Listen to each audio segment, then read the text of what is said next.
Hi friends, Sahana form YouTube சேனலில் subscribe பண்ண எல்லோருக்கும் நன்றி. மேலும் சப்ஸ்கிரைப் பண்ணாதவங்க சகானா ஃபார்ம் யூடியூப் சேனலில் சப்ஸ்கிரைப் பண்ணிக்கோங்க.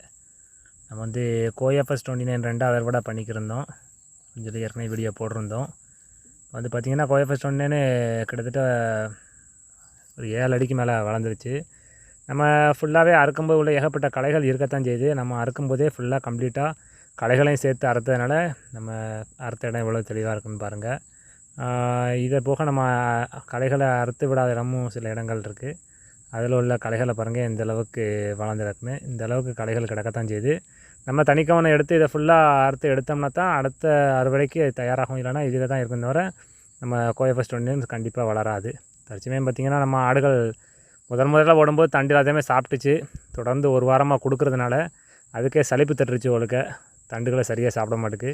சரி, நம்ம இதுக்கு இதை செம்மக்கூலியாக இதுக்கு அறுத்து கொண்டு போகணும்னு சொல்லி நம்ம இன்றைக்கி கிட்டத்தட்ட ஒரு அடி மேலே விட்டு நம்ம கோஎஃப்எஸ் 29 இன்றைக்கி அறுத்துட்டோம்.